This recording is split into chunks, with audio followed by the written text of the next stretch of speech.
há uma coisa inesperada, é o fenômeno do meteoro. Você não sabe quando vai acontecer, mas pode acontecer a qualquer momento bem acima da sua cabeça.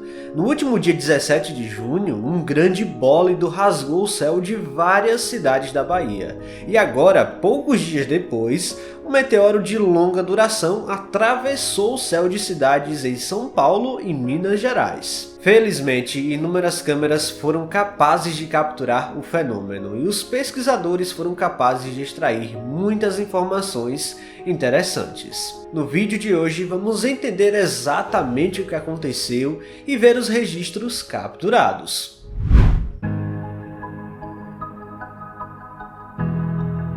Os meteoros, ou estrelas cadentes, como você preferir chamá-los, são fenômenos luminosos que ocorrem em nossa atmosfera quando uma rocha espacial colide com o ar a velocidades de milhares de quilômetros por hora. E bom, mal processamos o meteoro gigantesco visto na Bahia no último dia 17 e a natureza nos agraciou com mais um belíssimo fenômeno tão bonito quanto. Para começarmos, o fenômeno de meteoro é classificado de algumas maneiras a depender de certas características. Por exemplo, às vezes temos os bólidos, que são os meteoros mais brilhantes do que a própria lua cheia, e os fireballs, que são os meteoros mais brilhantes do que o planeta Vênus visto da Terra. No caso da vez, o meteoro extremamente verde foi brilhante o suficiente para classificarmos como bólido, já que seu brilho foi altamente elevado. Tal fenômeno só é possível porque uma rocha espacial encontrou o caminho da Terra, e como sabemos que tais rochas se deslocam a velocidades altíssimas ao redor do Sol,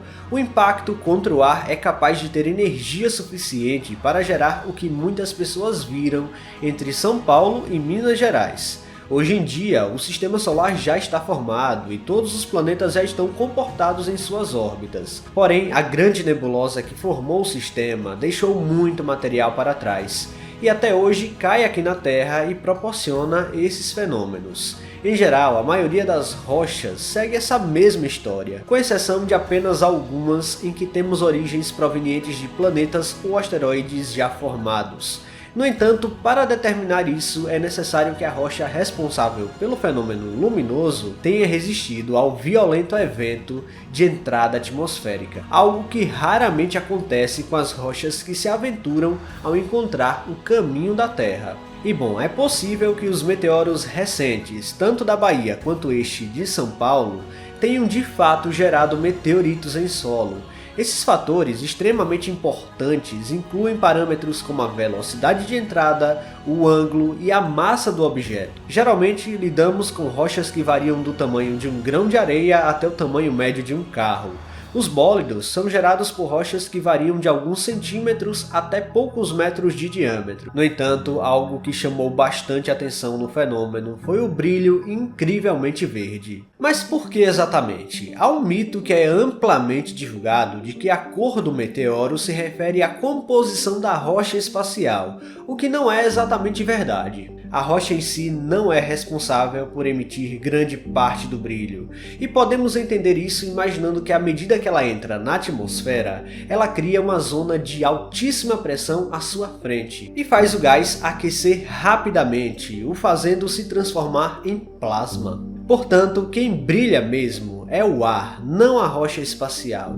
A rocha espacial apenas faz parte do processo que faz a compressão acontecer. Durante os vários segundos rasgando o céu, os pesquisadores conseguiram determinar inúmeros dados impressionantes sobre este meteoro. E bom, apesar de estarmos lidando com dados extremamente preliminares, vale a pena a menção, além de que você vai ver agora os registros incrivelmente épicos. Realmente, coisa raríssima de se ver, e não é todo dia que temos a oportunidade de capturar algo tão lindo assim. Bom, a rocha espacial atingiu a atmosfera da Terra exatamente às 16 horas e 36 minutos pelo horário de Brasília, nesta segunda-feira, dia 19 de junho.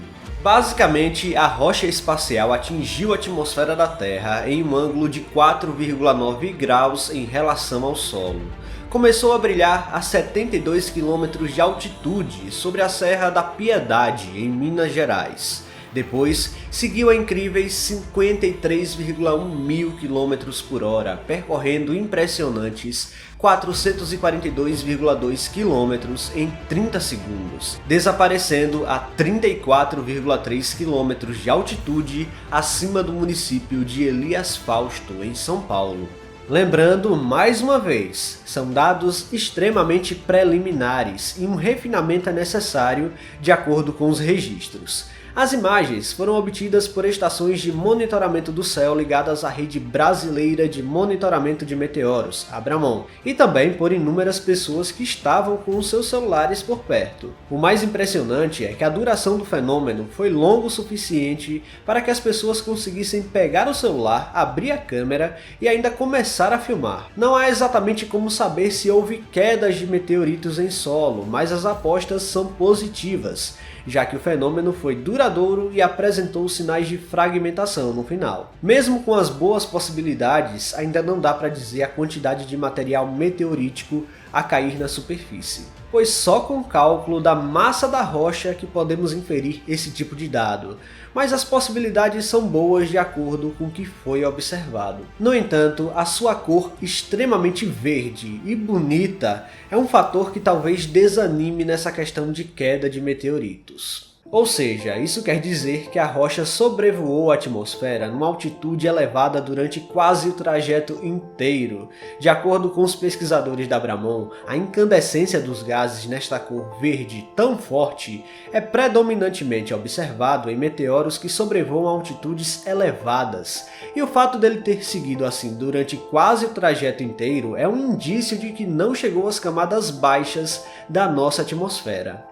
Dessa forma, não há como bater o martelo para dizer se existem mesmo meteoritos na região. A longa duração do rasante do meteoro também indica que a fragmentação ocorreu por uma vasta área por onde ele passou, algo na ordem de centenas de quilômetros de extensão, o que espalha meteoritos por um trajeto muito grande e dificulta achar qualquer coisa. Se você mora na região e por algum motivo encontrar uma rocha mais escura do que as outras do ambiente, principalmente com a característica de crosta de fusão extremamente escura, entre em contato com os pesquisadores da Abramon para tirar a dúvida. De qualquer forma, ainda existe a esperança de que ele tenha experimentado uma boa desaceleração e tenha evitado uma descida maior, que teria resultado no consumo completamente da rocha. As imagens mostram que durante o percurso atmosférico, o meteoro sofreu uma intensa fragmentação, mas não houve uma aparente explosão muito grande.